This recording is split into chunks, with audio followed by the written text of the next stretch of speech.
Welcome back, everybody. Santa Fe Fashion Week, Fashion Behind the Curtain podcast. I'm really excited to have Nicole on the line. Nicole, can you tell us a little bit about yourself? Hi, I'm Nicole. I am an art director, kind of just pivoted into that position. I live in Phoenix and I have a crystal jewelry brand called Nestora and a vintage shop that is kind of like a curation membership called Select. Well, I've been following your journey on TikTok, and I've been watching your daily post about your photography and building your brand. Can you tell us how you pivoted into what you're doing now? Yeah, so I started my vintage shop Select in 2020 during the pandemic. I was living in LA at the time and I was doing the style influencing thing, and then I kind of needed to transition out of that. So I just started that out of my apartment. And the whole concept of that was that I had kind of built the business so that I could curate small edits. And then with each edit, I would shoot editorial content with it. So it was really to one, show my eye as a curator, and then also be able to show my skill as like a creative director. So it was kind of like a way to sell clothes and still make money and then also build my portfolio. So that's what I did. And then in 2023, I started my crystal jewelry brand Nestora and kind of just took all the skills that I had learned with developing and branding a vintage store and applied that to there. So that's how I got to becoming an art director. That's very cool. So tell me, because I play around a little bit on eBay, I do a whole thrifting thing, and occasionally, not to depth that you go into as far as your photography and styling, but I've done it with models and stuff like that. So, did you start off selling via your own website, or were you doing like Poshmark or eBay, or what was that process like? No, I actually had it on. I was hosting it on like my own website, and then I did have like a. It was kind of like a, I guess, liquidation type of um, system where I would just put it on Depop, and then I also used it was an app called Object Limited that actually did pretty well. So I would put anything that hadn't sold from the website, I would put it on there, and that also did pretty well just to get product moving. It's a So yeah, pretty that's big how. process the way you would do it, because obviously when you look on eBay, it's just usually just a blank backdrop, and then we kind of go from there. So what's your being in Phoenix, I'm in Albuquerque and I often call these, although obviously Phoenix is a much bigger metropolitan area. We're still kind of like considered a flyover state, compared to let's say New York or LA. What are some of the challenges you're finding being in Phoenix, if any challenges whatsoever? Um, I mean, my personal taste is I love like avant-garde fashion, so I really, lean more towards like Yohji Yamamoto and Demi Weister, Rick Owens, and there's not a lot of people who wear that out here. So Mhm. it's been kind of challenging sourcing clothing in that sense. I mean, Phoenix has grown so much. I grew up here, so I have seen it when it was just tiny, tiny. I guess not tiny, tiny, but much smaller than it is now. But there's definitely a creative scene that is growing and developing here. So it's been a lot easier, but yeah, there's still some challenges when you don't have, the creative studio spaces to be working with or, the talent. It's kind of been a DIY situation. Sure. So what's your hopes and dreams going forward as far as your business plan? So right now I'd have the select, I changed it into more of a stylist slash curator membership. So really it's kind of like a one-on-one membership with me that I can style and curate your closet more tailored to personal needs versus just kind of picking what I like and selling it online. So that's going pretty well. And then yeah, I guess I actually enjoy more so the brand development side and like creating the whole feel and vibe of I guess the world of a brand. And I think that's where I was like, I think I want to go into art direction more so than just, having two businesses that I mean, I love doing that, but I'm okay with taking that, putting them back as to like hobby status versus trying to make them the full-time gig. No, it's interesting. I interviewed a gentleman a while back. He's actually out of New York, and he actually travels around. I mean, not only does he help style clients, but he actually does like these seminars where he'll go to different cities and states and help people do styling, stuff like that. So are you eventually, sounds like you're trying to kind of wean off of that and do more product development and more branding. Yeah. So again, going back to being in Phoenix, have you had an opportunity to work with designers? I know Phoenix Fashion Week is really huge out there. So what opportunities have you had so far out there? To be honest, I haven't had too many. It's just really been me. doing it on my own. And I mean, I think that's a good thing. And I mean, of course, I would love to work with other people, but I Mhm. think as a creative, it's kind of important to just do your own thing for a little bit because it really develops your eye and like your talent. And it kind of it's, I guess it's like a overcoming that roadblock of like you think you need XYZ. And if you can just do it with whatever resources you have, it's overcoming your own, limiting beliefs, which I think for a while I needed to do that. So it kind of worked out. But No, again, like, I mean, I was really blown away by your work on TikTok. That's what kind of caught my attention. So, when you and I think like with branding and marketing, be it a design or a boutique or what you're doing, I really like doing these podcasts or putting stuff on TikTok where people can kind of see what you're doing and then reach out to you. I always kind of get annoyed as a business owner, like people cold calling me and ask me if I need a website built or something like that. I'm like, well, if I needed something, I'd come and find you. I'm not sitting mhm. here waiting for somebody to call me. So, have you had any success other than maybe myself reaching out to you from the work you're doing on TikTok?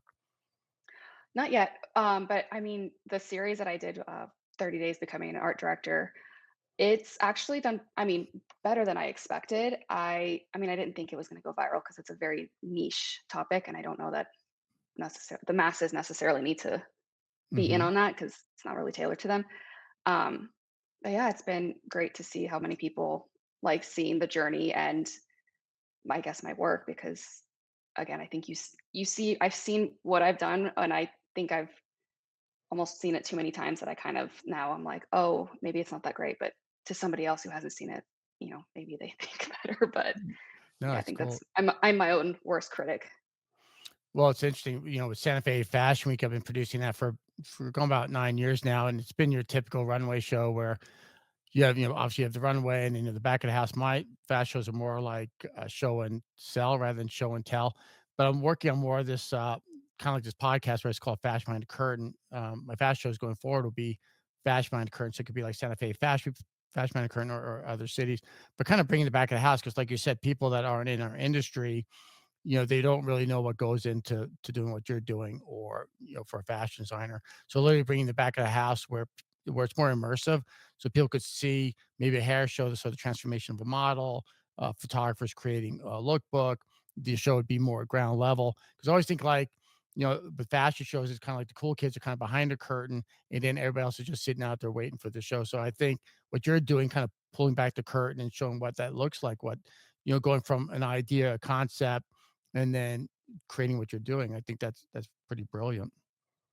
Oh, thank you. Yeah, I love the concept of doing like behind the scenes of big, show, especially like runway shows or anything in fashion, because I think there's a misconception that there are not a lot of opportunities unless you're a designer or a photographer, the big title roles. And that like there's so much more opportunity, especially behind the scenes that, yeah, you may not get like this, the recognition in the spotlight and the fame, but that takes a huge crew to put that on, put it together and that, people have to fill those jobs. So there's definitely more opportunity than just becoming a designer or the, model or photographer that people can look into, especially like young kids coming into the industry. No, it's cool. I've been pretty fortunate since I've been doing this podcast. I've spoken to a gentleman who's going to FIT right now. I'm really more on the marketing side, and then I got a chance to talk to a professor at FIT, so kind of getting those both perspectives. And then also had a woman reach out to me from El Paso, which was interesting because she kind of went down this rabbit hole of people criticizing, mostly students criticizing fashion schools and feeling like they're not getting what they thought they would get out of it. And so, not necessarily the school she teaches at, she's in El Paso, but again, she was defending that. And oftentimes, I think I always talk about the book, The Five Love Languages, and talking about expectations. Because if someone goes into school and thinks they're going to come out and land a huge career in the fashion industry, I mean, I think you're gonna be I don't know, surprised or shocked that it's really not that easy to get a career in fashion. So maybe the expectations are too high, or some people saying, "Well, you don't really need to go to fashion school. You can, learn to be a designer online." And of course, that's a very difficult way to go. So with that said, what would be your target client going forward? I mean, you're doing this behind the scenes things. I'm guessing to get someone's attention. So what would your ideal client look like? Um, I think something within the luxury fashion house, maybe not specific big houses, but Mhm. definitely fashion. I love work doing other, creative work and like jewelry, but I just feel like my eye is trained towards luxury fashion, so I feel like that's the way I want to go. Yeah, typically that's where the money is. I mean, I think a lot of it with fashion is the story behind the fashion and doing that creativity. And I could almost see like what you're doing, it'd be a huge benefit for designers to not only show that finished product, like here, here's a beautiful photo of one of their items that they have for sale, but also showing that process. And again, storytelling. So that journey for the designer would be almost like meeting with you, coming up with the concept, you're helping them through that, and then what that finished product is. Because I think, with TikTok, TikTok is such short. People pay very little or they don't spend much time on those posts. Let's say, so you got the TikTok thing, which is cool, and then LinkedIn. I utilize LinkedIn because again, you're going to connect with more people in the fashion industry, and so I belong to a lot of different groups on LinkedIn where I could post my videos and hopefully get those people's attention to get them to be guests on the podcast. And then I think podcasts, when people tune into a podcast, they know they're gonna sit down and listen and hopefully learn something from whatever they're listening to. So I really think podcasts are really the ultimate long form. And then TikTok is kind of like cool, like visual, like what you're creating. But I think for designers that really want to build a brand is to be able to do some more storytelling. And I know not all fashion designers or people in the industry are comfortable with sitting in front of the camera talking about themselves. They think their fashion should speak for themselves. But I think that's a little short sighted that you do have to kind of tell that story. And I think also the consumer that feels like, oh, I like what this person has to say. By the way, I love what they do, and I like to support what they're making.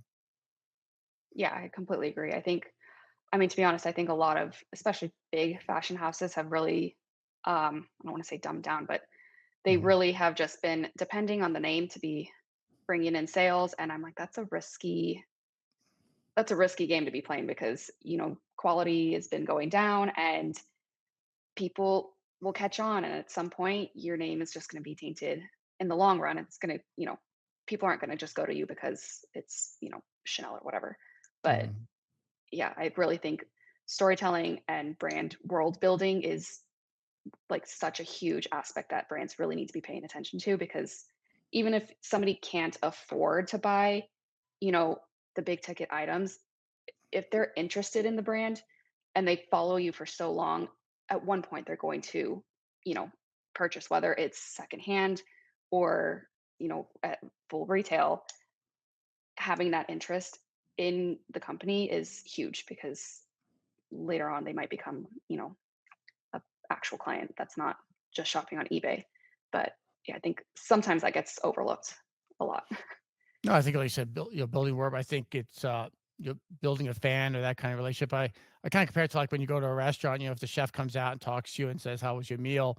You're going to tell a lot more people about that experience than again, walking into a department store or buying online. And I think in a way, with TikTok and TikTok Shop or having your own Shopify account and stuff like that, we can really now talk to our consumers. You might not, and again, I could think it depends on what the designer's goals are. If they want to be a huge designer, but again, I listened to a gentleman called Seth Good, and he talks about building your tribe and talking to your consumer and kind of working with the smallest amount of customers you can and being on the fringe and then building out from that. And I find a lot of people, it's either like all or none. Like if they can't be a big fashion house or get that really great job, they don't want to bother. And I think the fashion industry is probably one of the most difficult industries there is because every season you kind of have to come up with a good, a new concept or something like that. And you are competing with fast fashion. So I think knowing who your consumer is and like you said, building a story where you're actually talking to that consumer and really dialing it down might be the best way to go. And then working with someone like yourself that to really help stylize it because I oftentimes I think just because if someone has their smartphone and someone who's a model, maybe a cool backdrop, think that that's enough. But I think what you're doing is really just next level. Thanks. Yeah. I think people forget that it's the small details that matter when you're building a whole visual story. It's not just, I don't know. It's really developing your eye and curating specific stories and sometimes, there's different things that can change the vibe, and it's just it's really detail oriented, and I think people overlook that a lot, and they just think, putting it with the cool lighting or white backdrop and you have, a story. It's kind of it's more than that. It's much more than that. So tell us about so it sounds like you have, like, almost, like, 3 things going on, right? So you're doing your stylist stuff for, like, sounds like individuals, and then, of course, your jewelry brand, and then, doing stuff, with styling, maybe for clients and stuff like that. So where does your jewelry line fit into all this? So I actually started it, excuse me. I named it after my grandma. Oh my god. I'm sorry. That's okay. Um, I started it because well, it's crystal jewelry, so I'm actually wearing one of the necklaces. I started because I love crystal jewelry, and I'm definitely very spiritual, woo-woo person. Mhm. So I could never find jewelry that I liked, and I was like, "You know what? I'm just gonna have to make it because I'm much more of a silver person, and I everything's always set in gold or made in gold, and I didn't like it." So I named it after my grandma, and I just kind of I know I always wanted to do it. I just the timing, of everything, and it was perfect timing. I Mhm. just had the idea and I ran with it, and yeah, it just kept going. So So is that's that kind something you of why it came manufacture about. I'm sorry, is that something you manufacture yourself, or is that something you're sourcing or designing, or what's your process with your jewelry line? I make it myself, and I just buy it from like a local bead store, like the chains and some of the pendants. Um, but yeah, I right now they're made to order, so I don't have to necessarily keep stock of it. Because that definitely helps with pricing and cost. So it's just made to order at the moment, and you can just order online if you want. Oh, fantastic. So because obviously, we have a lot of listeners that are kind of new to the business, and maybe help inspire people. So can you maybe give advice to other people that maybe want to go down and do kind of what you're doing right now?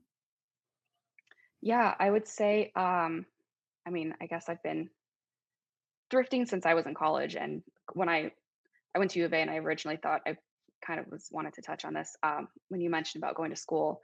I honestly wish I had gone to fashion school because I didn't. I went to University of Arizona, and I graduated with a communication major, which I'm honestly not using at the moment. So Mhm. I wish I had waited and gone to fashion school because what I mean, there are things I think that you learn in school in terms of how the industry works, marketing and things like that.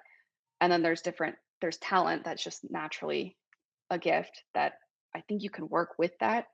And when you have the two that marry each other, it works. It can work great, I should say. Um, so yeah, I think schooling is a good thing if you can do it, if you can swing it. Um, because I was at U of A and I just decided to switch my major and go into fashion. And it's definitely been a struggle because U of A is not a art school, or it's very much a science medical school. And it, it kind of felt like I've had to pave my own path this entire time. So it's been a struggle for sure. But if you want to do it, you know, determination will get you very far in life. So I would say if you want to do something like within branding or, you know, world building, definitely learn to study images and study what they, I guess, kind of the storytelling behind it and how they're doing that. So from the lighting to the posing of models, the colors, um, the clothing, emotions. Like sometimes I think people forget that modeling is also conveying a story because you have one shot to get the whole thing, and it's not a movie, it's not a video. You can't show the movement. The models also have to be know what they're doing too, which plays a Right. part of it. So yeah, I would say just learn to study images and look at other brands and what they've been doing and what's their story, and like how is all that tied in together and created that world for them. I think I just got back from my daughter's wedding, so proud father, Oh, and congrats. thank you. And I was looking at some of the photos, and they had a professional photographer there, and, I'm looking at my bow tie was crooked, and, I No, w I wish either my son or someone, my new a stylist son-in-law or needed to be somebody would have said, with "Hey, you. your bow tie is crooked," you know? But Yeah. going back to what you said is, I think photographers have a huge responsibility because a lot of times, they see, they're seeing what the finished product might look like, and the model looks like it, a deer in the headlights, or there's an item that's wrong, that should be corrected. I think the photographer, and I think you have like what they call photography, the director of photography and stuff like that, has a Mhm. big part to do with it, especially like in Albuquerque. We have a lot of models that aren't like, let's say, professional models, let's say, and there's a lot of collaboration, which is fine. But I think at the end of the day, the models don't really know oftentimes what, what they're looking, what their face looks like, right? So I think there's some direction needs to be done, and also with the stylists and designers. I think a lot of times too there could be a lot of like disagreements, let's say, because the photographer might have one thought, and then the model has a thought, and everyone has a thought, and so who Yeah, kind of runs that production? Because I think a lot of times too, is the photographer might not want to sign off on the work if it doesn't feel like it's his best work, if you will.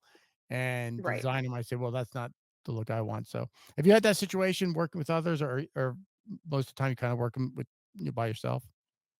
Um, I've done styling, like mostly e-com styling. I feel like the photographer is the main person who takes charge of how the whole process goes because, yeah, and at the end of the day, they kind of do get, more of the credit than like the stylists or the models do. I I don't know. I guess that's just kind of how the industry rolls. Mhm. But yeah, I've definitely had not so much the photographer, but where the client is extremely particular about their images. And, I've spent a couple hours on Zoom calls where we're analyzing why I think as a stylist this product isn't performing based on the photography and what we can do in the next shoot to improve that. And yeah, I mean, which is I mean good because that's kind of what, product photography is for, is to sell the consumer the product on the website. So at the end of the day, it worked. But some some clients can be very particular. Some photographers are particular. It's just, and I understand because you're putting your name on it. I get it. So yeah. Right.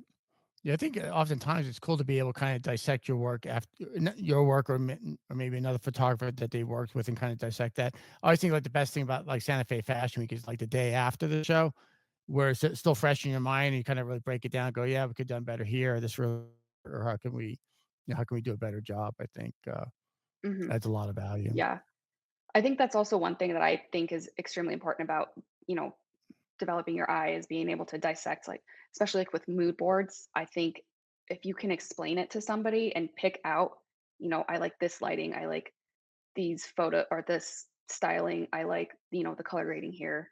If you can explain that to an art director, to a stylist or photographer, that makes it so much easier because if you just send a group of photos, yeah, I can kind of get the overall sense, but I need specifics are better because then you can just get the shot. We know exactly what the expectations are, and there's no kind of going back and forth. Or like, I kind of like this. Can we, do this in post production? And yeah, it just makes life a lot easier if you can explain it well to somebody else.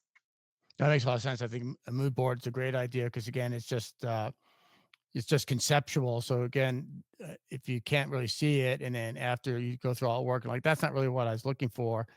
If you do have Exactly. a mood board or something. And I noticed a lot of work you do on TikTok. It seems like you find somebody else's work that you like, and you try to emulate that and come up with a similar Hmm. concept. Yeah, definitely So try in a to way, not yeah, not I'm necessarily sorry. copy, but inspired by. Inspire, yeah, most definitely, yeah, you're definitely Yeah. not copying it, but you're inspiring, and I think what's interesting too is, I think when people say they're self-taught, I'm 61 years old, so the only way to get an education back in the day was actually to attend a school, and then you had the teacher would teach you what to do, and now anymore, you could fill some of the gaps. I think marketing in a way, um, you could learn a lot from taking courses online and stuff like that. So the delivery method's just different. We're not sitting in the classroom. it's kind of cool. I like to listen to like lectures from like Harvard or something like that, which obviously I didn't Mhm. attend.